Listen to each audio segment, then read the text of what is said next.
अस्सलाम वालेकुम स्टूडेंट्स। तो आज हम स्टार्ट करने वाले हैं क्लास 9 बुक फिजिक्स का chapter number 1 nature of physics और साइंस का टॉपिक हमारे पास है fundamental concept in physics research. कि हमारे पास जो फिजिक्स है उसमें जो रिसर्चेस होती है उसका फंडामेंटल कॉन्सेप्ट किस तरह से है। तो इस टॉपिक को स्टार्ट करने से हम लोग पहले चलते हैं जी अपने फ्लो चार्ट की तरफ और फ्लो चार्ट को बड़े अच्छे से समझते हैं और उसके बाद हमारी जो क्लैरिटी आएगी और फर्दर जो है हम लोग अपने जो सिलेबस है उसको रीड आउट करेंगे और उससे बेहतर अंदाज से समझने की कोशिश करेंगे। तो फर्स्ट ऑफ ऑल हमारे पास जो यहाँ पर चार्ट दिया गया वो हमारे पास है। फर्स्ट ऑफ ऑल क्या होता है कि आप कोई भी जो चीज़ रिसर्च कर रहे होते हैं तो फर्स्ट ऑफ ऑल आपके कुछ फैक्ट एंड ऑब्जर्वेशन होती है। लेट्स सपोज कि मैं आपको एग्जांपल लूँ कि मैंने क्या करना है कि मैं क्यों टेक्नोलॉजी बना रहा हूँ। टेक्नोलॉजी क्या है कि मैं चाह रहा हूँ कि मेरे पास क्या है, एक रोड है। अब रोड पर ट्रैफिक होती है ना, तो यहाँ पे एक बुजुर्ग शोर होता है, तो मैं चाह रहा हूँ कि ये शोर है उसको खत्म किया जाए। तो उसके लिए मेरे पास एक डिवाइस में कैचर बनाऊंगा। अब वो कैचर क्या करेगा, वो जो नोस है ना उसको कैच करेगा। वो कैच करने के बाद उससे जो है मुझे एक यूजफुल एनर्जी के तौर पर वो मिल जाएगा। सही है, मतलब वो जो गाड़ियाँ थी उसका जो शोर था हॉर्न्स का गाड़ियों का, तो उसको वो कैप्चर कर रहा है और कैप्चर करने के बाद उससे साउंड एनर्जी से उससे मैकेनिकल एनर्जी में उसे जो है हीट एनर्जी फॉर्म में या मुझे वो इलेक्ट्रिकल एनर्जी के फॉर्म में वो मुझे कन्वर्ट करके दे रहा है। तो मेरे लिए ये मेरा फैक्ट आ गया, ऑब्जर्वेशन आ गया, मैं कुछ ऐसा करना चाह रहा हूँ। अब जो मैं इस पे हमारा फैक्ट्स आ जाएंगे ना, कुछ ऑब्जर्वेशन में ये आगे मैंने देखा भी यार इसको इस तरह कर सकते हैं। तो उसके बाद क्या होता है, आप एक हाइपोथेसिस देते हैं, मतलब उसके ऊपर आप प्रॉपर्ली या क्वेश्चनिंग करते हैं, आप उसके बाद उसकी एनालाइजेशन करते हैं। उसके बाद क्या होता है, आप एक फाइनल रिजल्ट पे आते हैं जिसको आप क्या कहते हैं हाइपोथेसिस, यानी आपका एक कॉन्सेप्ट आ गया कि भाई मुझे कुछ ऐसा चाहिए। ठीक है, अब उस पर क्या होता है, आप बेशुमार वर्क करते हैं, एक्सपेरिमेंट्स करते हैं, रिजल्ट आप क्या आते हैं और फाइनल आप जो है जो आपका फाइनल जब आपका प्रोटोटाइप तैयार हो जाता है तो आप क्या करते हैं उससे लिए कहते हैं वो हमारे पास थी थ्योरी। आपकी ये थ्योरी थी, क्या थ्योरी थी भाई, मेरे पास प्रॉपर इसकी जो है बैकबोन, प्रॉपर इसकी ऑथराइज जो है आप कह सकते हैं वेरिफिकेशन है कि ये बन सकता है। हाइपोथेसिस था, अब भी चांसेस थे, हो सकता है नहीं भी हो सकता है, लेकिन मेरी थ्योरी क्या थी, जब मुझे पता चल गया कि मेरे पास प्रॉपर्ली इसका पूरा सेटअप है, ये हो गया है, मैंने करके देखा है, तो वो मेरे पास एक थ्योरी आ गई। अब जब मैं उसको अप्लाई करवाऊंगा, जब मैं उसे डिस्प्ले करवाऊंगा, जब मैं इंटरनेशनल लेवल पर लेके जाऊंगा, उससे जो है वहां पर जमा करवाऊंगा, उसे डिस्प्ले करवाऊंगा, उसकी एक्सप्लेनेशन दूंगा। ठीक है, उसके बाद फाइनल जब वो चीज अप्लाई हो जाएगी, वो यूज होना शुरू हो जाएगी, तो उसके बाद वो जो चीज है वो मेरे पास एक लॉ के तौर पर काम करेगी। तो जो इसके अंदर जो फंक्शनलिटी लग रही है, जो मैंने प्रोसेस लगाया, जो सिस्टम लगाया, वो मेरे पास एज ए लॉ काम करेगा। ठीक हो गया, एग्जाम्पल ही इसी तरह से रिसर्च होती है कि आप नया टॉपिक लेके आते हैं। तो फर्स्ट ऑफ ऑल क्या होता है, आप फैक्ट एंड फिगर्स देखते हैं, उसकी ऑब्जर्वेशन करते हैं, फिर आप एक हाइपोथेसिस देते हैं, अपना एक राय देते हैं, उस राय पे वर्क होता है, एक्सपेरिमेंट्स होते हैं और आपकी एक थ्योरी बनती है। फर्दर आपकी जो थ्योरी है वो जब पक्की हो जाती है, पता चलता है कि ये एक्यूरेट है, एग्जैक्ट है। जैसे हमारे पास ग्रेविटेशन लॉ है, न्यूटन के लॉ है ना, तो ये हमारे पास क्या आइंस्टाइन का लॉ है। तो ये हमारे पास क्या है, वो थ्योरीज थी, अब थ्योरीज मॉडिफिकेशन होके बेहतर अंदाज से आ गई, तो हमारे पास क्या बन गई, वो लॉज बन गई। तो उम्मीद है आपको इस फ्लो चार्ट की समझ आ गई। इसको फर्दर समझने के लिए हमारे पास एक और जो है चार्ट दिया गया है, हम उसके देखते हैं और फर्दर जो है हम फिर अपने टॉपिक की तरफ बढ़ेंगे।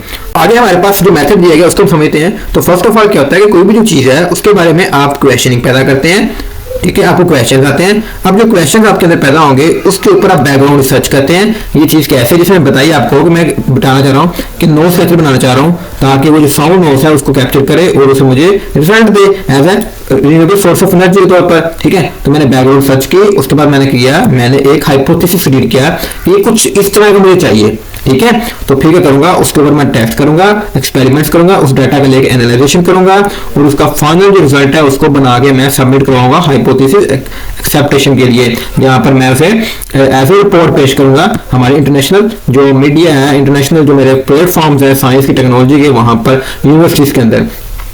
उसके बाद क्या होगा, वो एक थ्योरी बन जाएगी। जब वो थ्योरी जाएगी, थ्योरी आगे जाकर वहां पर मेरे पास फैसिबिलिटी में चेकआउट होगी, उसको इंप्लीमेंटेशन की जाएगी और फाइनल जो है एट द एंड उसको जो है वो वेरीफाइड कर दिया जाएगा। अगर तो वेरीफाइड होगी तो वो क्या बन जाएगा, लॉ बन जाएगा। अगर नहीं बनेगा तो जो है ट्राई अगेन, मुझे दोबारा से ये सारा प्रोसेस करना पड़ेगा और फाइनल मुझे फिर यहीं पे आके इसे चेकआउट करवाना पड़ेगा और इसी तरह से सिंसो चल जाता है।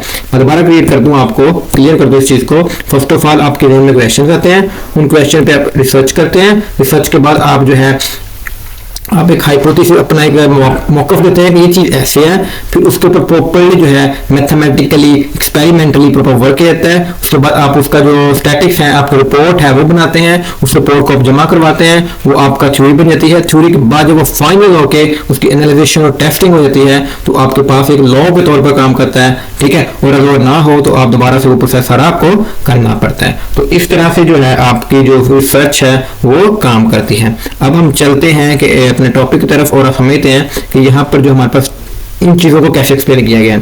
तो आई होप आपको फ्लो चार्ट की समझ आ गई होगी।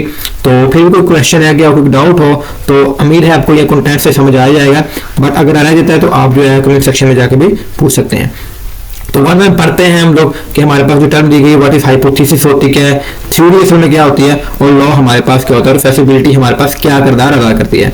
तो फर्स्ट ऑफ ऑल हम चलते हैं हाइपोथेसिस की तरफ और उसे समझने की कोशिश करते हैं। तो जी स्टार्ट करते हैं। हाइपोथेसिस क्या होता है जी, कहता है टेंटेटिव एंड टेस्टेबल स्टेटमेंट। पहली से बात की टेंटेटिव है, क्या है हमारे पास टेंटेटिव है। टेंटेटिव कहते हैं जो आरजी हो, जिसकी पक्की ना हो, और टेस्टेबल जो भी टेस्ट होने वाली स्टेटमेंट हो, and educated guest that's guest possible explanation for specific phenomena and observation is known as hypothesis।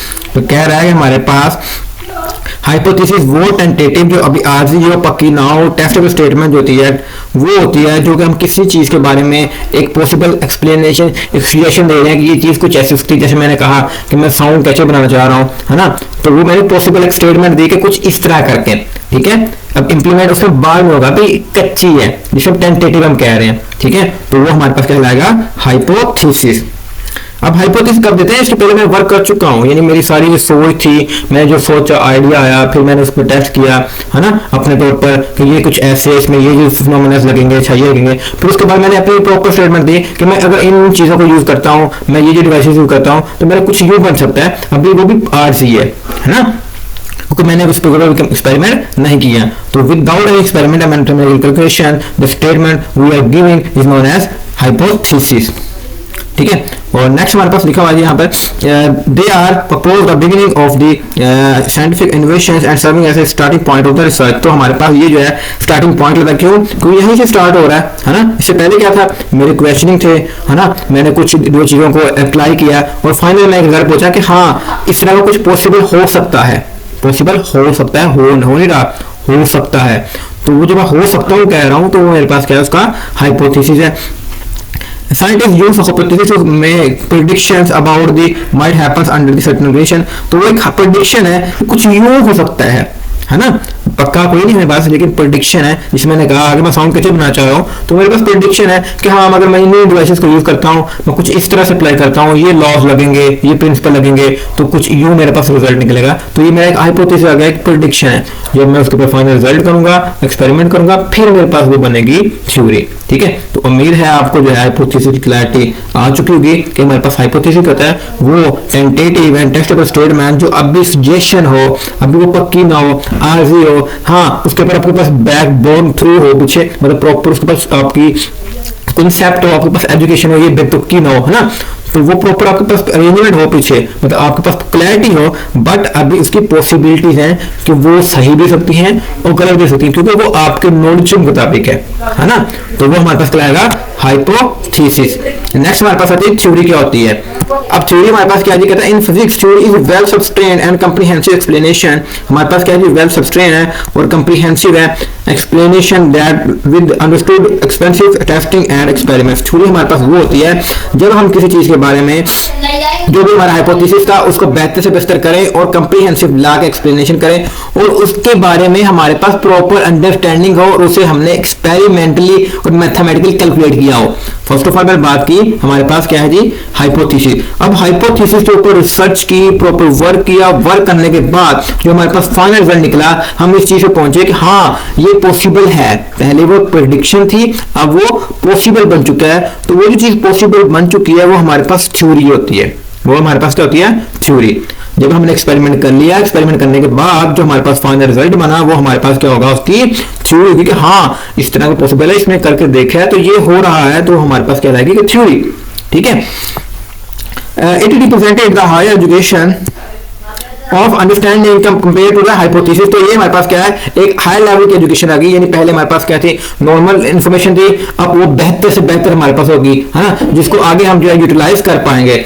Theory are developed after extensive researches, data collections, आप रिसर्चेस करते हैं, बहुत से डाटा कलेक्ट करते हैं और फिर एक्सपेरिमेंट्स करते हैं, ठीक है, उसके बाद जाकर कोई थ्योरी बनती है। They provide a framework for explaining a wide range of relative phenomena. तो इसमें क्या होता है, ना सिर्फ आप उस टॉपिक की बात करें बल्कि उसके रेलिवेंट जो टॉपिक्स होते हैं उन पे वर्क करना पड़ता है, ताकि जो है इन फ्यूचर या हमारे पास वो जो इस्तेमाल में आएंगे तो वो कैसे टैकल करेंगे। लेट्स सपोज कहता हूं कि मैंने साउंड एनर्जी की बात की, है ना, साउंड एनर्जी कैप्चर करने की, मैंने एक डिवाइस बनाई जो साउंड कैप्चर कर रही है रोड के ऊपर से।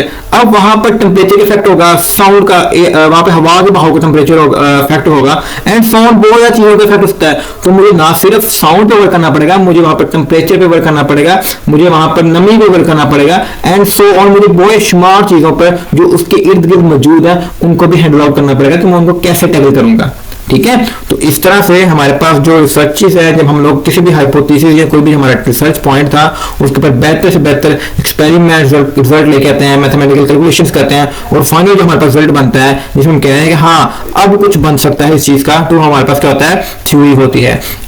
Theory is not consistent, absolute true, but is the best current explanation based on available। हाँ, ये थ्योरी जो है ये सच नहीं है, अभी देखें लोगों ने सर्च किया, बट इंटरनेशनल जब हम इसे प्रैक्टिकल लाइफ में लेके आएंगे तो तब वो मेरे पास लॉ बनेगा, अब ये थ्योरी है ना, तो वो तकरीबन पूरी सही नहीं सकती, उसमें कुछ मिस्टेक्स होती हैं। जब हम आप प्रोजेक्ट के लेके जाएंगे तो वहां पर कुछ ऑब्जेक्शन उठेंगे, हाँ नहीं ये जो चीज थी आप इस तरह कुछ इसको इस तरह से बेहतर कर सकते हैं, ये चीज ये सही नहीं है, इससे ये मसला पैदा हो सकता है। जैसे कि डिवाइस बनाई जाए, गाड़ी है ना, तो मैं कहूँ जी मैं हमारे पास इस टाइम पेट्रोल बहुत महंगा है, मैं तो रेडिएक्टिव गाड़ी बनाता हूँ। अब रेडिएक्टिव क्या होगा, आप एक ग्राम रेडिएक्टिव मटेरियल जो है मतलब कोई भी लेकर यूरेनियम लेकर आप इस्तेमाल करते हैं तो वो अगले 50 साल तक 100 साल तक चलता रहेगा, लेकिन ये तो मेरी एफिशिएंट बनेगी, वाह मैंने बहुत कमाल कर दिया। बट रेडियोएक्टिव मटेरियल हमारे पास बहुत कम है और वो अल्फा बीटा गामा रेस को खारिज करते हैं जो हमारी बॉडी के लिए बहुत नुकसानदेह हैं, ठीक है, वो हमारी लाइफ के लिए बहुत पोल्यूशन फैलाएंगे। तो इसलिए हम उनको जो है वो हमारी थ्योरी गलत हो जाएगी, क्यों, क्योंकि वो इंप्लीमेंटेशन गलत कर रहे हैं हम लोग, सही है। तो इस तरह हमारी जो थ्योरीज होती हैं वो होती तो ठीक है, बट उनको इंप्लाई करना और उनको बेहतर वे से लेकर जो नुकसान को पहचाए वो हमारे पास क्या होती है, लॉ बनता है। तो इन शॉर्ट हमारे पास Einstein theory of relativity is well known example theory of relativity है, जिसमें उसने बताया कि हमारे पास जब बॉडी जो है स्पीड ऑफ लाइट से मूव करती है तो किस तरह से हैंडल आउट करती है। It is explain the behaviour of the object in extreme gravitational fields and its higher near the speed of light. तो मैंने जैसे बताया आपको कि ये हमारे पास जो है हमारे पास डील करती है कहां पर, ग्रेविटेशन फील्ड को और near the speed of light, providing a more accuracy description of the gravity and the Newton's law of the gravitation. तो हमारे पास जो आइंस्टाइन की थ्योरी है, ये देखें हमारे पास जो थ्योरी थी, जो लॉ था आइंस्टाइन सर आइजैक न्यूटन का, उससे भी बेहतर जो एक्सप्लेनेशन दे रही है ग्रेविटेशन के बारे में, अर्थ के बारे में, आपके रेवोल्यूशन के बारे में, आपके प्लैनेट्स के बारे में, आपके स्पेस के बारे में, वो हमें कौन दे रहा है, आपकी थ्योरी ऑफ रिलेटिविटी एक्सप्लेन कर रही है। तो मतलब ये कि हमारे पास ना सिर्फ नई रिसर्चेस नई थ्योरीज आती हैं बल्कि पुरानी थ्योरीज को भी वो मॉडिफाई करके बेहतर अंदाज से लेके आते हैं। तो इन शॉर्ट बात करें कि थ्योरी हमारे पास क्या होती है, थ्योरी हमारे पास वो चीज होती है जो हम हाइपोथेसिस को एक्सपेरिमेंटल और मैथमेटिकल कैलकुलेशन के बाद फाइनल जो रिजल्ट निकलता है हमारा, वो हमारे पास एक थ्योरी की फॉर्म में आता है, जिसको फर्दर जो है हम लोग जो है लॉ में जब हम उस पर इंप्लीमेंटेशन करके उस एक्सपेरिमेंटल वर्क करके उसे वेरीफाई कर देते हैं, उसे लेके आते हैं कि हाँ ये कुछ बेहतर कर सकता है, ये अच्छे अंदाज में आ सकता है, तो वो हमारे पास लॉ की फॉर्म में आ जाता है। तो आई होप जो है आपको जो है थ्योरी की समझ आ चुकी है कि थ्योरी हमारे पास क्या होती है। अब हम चलते हैं लॉ की तरफ और उसको समराइज करते हैं और अच्छे से पढ़ने की कोशिश करते हैं और एट द एंड हम टॉपिक को वाइंड अप करते हैं। तो लॉ हमारे पास कहता है on the other hand law is a physical and conception statement that summarise the consistent universe relationship observed in nature। तो हमारे पास जो लॉ होता है वो हमारे पास क्या होता है, वो कंसाइज और डिस्क्रिप्टिव स्टेटमेंट होती है जो कंसिस्ट करे यूनिवर्स की रिलेशनशिप के बारे में, नेचर के बारे में। जैसे हमारे पास है एवरी एक्शन हैविंग रिएक्शन, तो एक स्टेटमेंट है वो मेरे पास लॉ बन गया। उसके पीछे कितनी थ्योरीज थी, कितने हाइपोथेसिस थे, वो बहुत बेशुमार थे, but at the and final result पे पहुंच गए। जैसे मैंने कहा आगे मैं नोट्स कैसे बना रहा हूं, तो फाइनल एक स्टेटमेंट बन जाएगी, एक स्टेटमेंट बन जाएगी ये किस तरह से वर्क कर रहा है। मतलब स्टेटमेंट क्या होगी कि इट कैच, या ये हमारे पास साउंड एनर्जी को लेके हीट एनर्जी में कन्वर्ट कर रहा है, या हम स्टेटमेंट दे देंगे कि we can use sound energy to convert it in more form of energy, ठीक है, बाय कैप्चरिंग इट। तो हमारे पास एक स्टेटमेंट बन गई। एक मैंने एक लॉजिकल पॉइंट दिया आपको कि हम लोग साउंड एनर्जी का यूज करके हम लोग दूसरी एनर्जी है उसमें कन्वर्ट कर सकते हैं यूजुअल फॉर्म के लिए, है ना। तो ये मेरे पास बन गया, उसका लॉ बन गया, जो वो एक्सपेरिमेंटली प्रूव हो जाएगा, उसको वेरिफिकेशन आ जाएगी। नेक्स्ट हमारे पास ये law describes what happens but do not necessary explain why it happens. क्योंकि जो लॉ होता है वो हमें ये बताता है कि ये हो चुका है। अब जो कैसे हुआ है ये सारा कुछ थ्योरी में और हाइपोथेसिस के अंदर हमारा होता है, ठीक है। ये कैसे व्हाट ये क्या हैपन है वो बताता है, सिर्फ ये जनरल इन्फॉर्मेशन दे दी हमारे लॉ ने, जो कानून बन गया। अब वो कैसे बना वो थ्योरी में था सारा कुछ, ठीक है। Laws are fundamental principles that having been observed to be true in wide range of circumstances and experiments। तो हमारे पास क्या है, जो लॉ है एक फंडामेंटल प्रिंसिपल बनता है, रूल बन जाता है, जो कि ऑल ओवर द वर्ल्ड हम कह सकते हैं, जो एक्सपेरिमेंटली तौर पर भी हमारे पास वेरीफाइड होता है। They provide a basic for predicting understanding the physical phenomena. तो ये हमें प्रोवाइड करते हैं अंडरस्टैंडिंग करने के लिए बेहतर तरीके से हमारे जो फिनोमेना है फिजिकल उनको। जैसे कि एग्जांपल दी गई है कि Newton's laws of motion are classical example of laws in physics. तो हमारे पास क्या है, जो न्यूटन्स का लॉ है एक एग्जांपल है, बेस्ट एग्जांपल है हमारे लॉ के ये। जैसे मैंने बताया आपको पहले कि F is equal to m, one of this law state that force applying to the object is equal to the mass into its acceleration, ठीक है। तो ये हमारे पास एक लॉ बन गया कि जब भी आपने एक्सेलरेशन निकालना होगा या मास निकालना होगा या फोर्स निकालनी होगी किसी भी मैटर की, फिजिकल ऑब्जेक्ट की, तो आप इसी को यूज करते हुए निकाल सकते हैं। अब देखें ये हमारे पास एक स्टेटमेंट है F is equal to m में, बट इसके पीछे रिसर्च क्या है, ठीक है, पीछे थ्योरीज क्या थी वो बात की बात है, वो अलग बात है। बट हमारे पास जो लॉ होता है उसमें एक कंसाइज, एक डिस्क्रिप्टिव, छोटी सी एक यूनिक जो उस तमाम चीजों को एक्सप्लेन करे, वो हमारे पास जो स्टेटमेंट थी वो हमारे पास क्या होती है, लॉ के तौर पर काम करती है। तो summarise within the limits of the physics हमारे पास क्या है, हाइपोथेसिस इज इनिशियल स्टेटमेंट, कि जो हाइपोथेसिस होता है हमारे पास इनिशियल स्टेटमेंट होता है, प्रेडिक्शन थी that is tested through the experiment.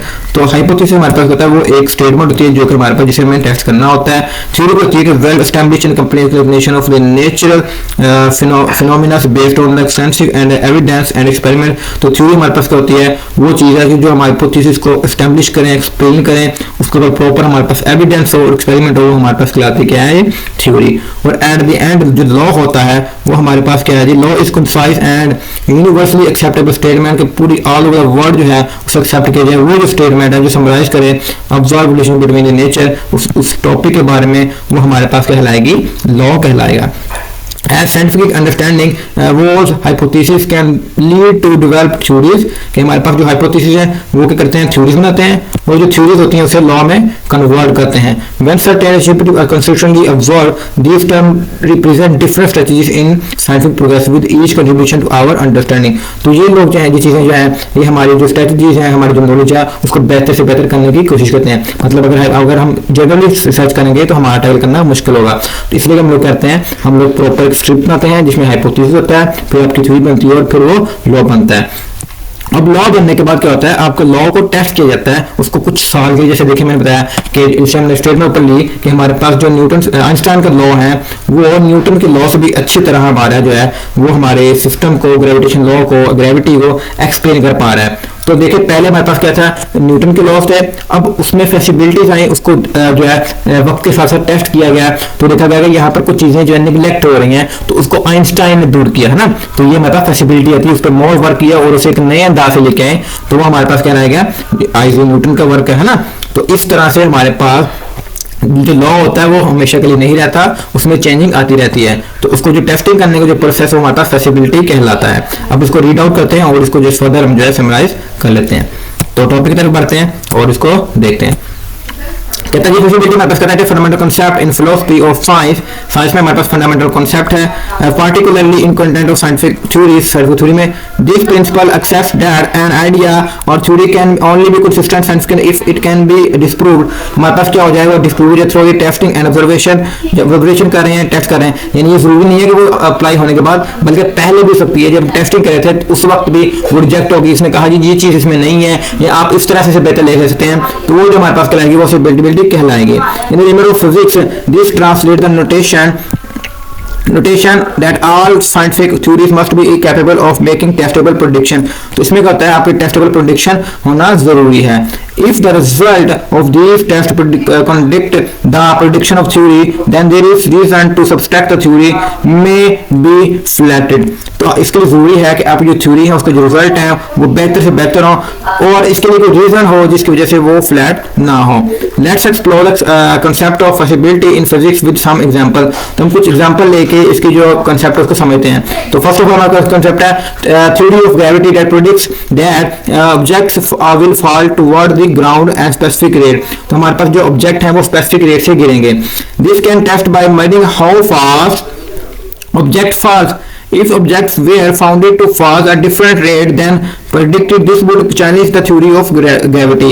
However, because all tests have supported predictions of gravity, it remains a strong scientific theory.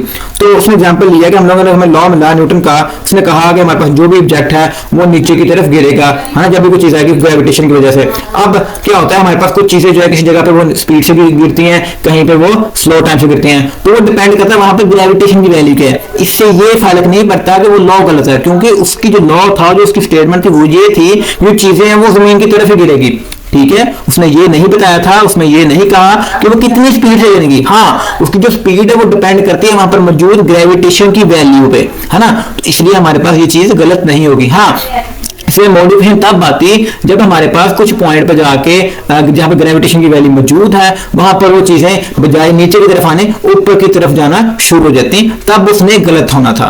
तो आई होप आपको समझ आ गई होगी मैं कहना क्या चाह रहा हूं कि थ्योरी हमारे पास जो है, जो लॉ है वो तभी गलत होगा जब हमारे पास वो जो वैल्यू है जो उसने स्टेटमेंट दी थी, डिस्क्रिप्टिव स्टेटमेंट दी थी, वो हमारे पास गलत हो जाए. ठीक है.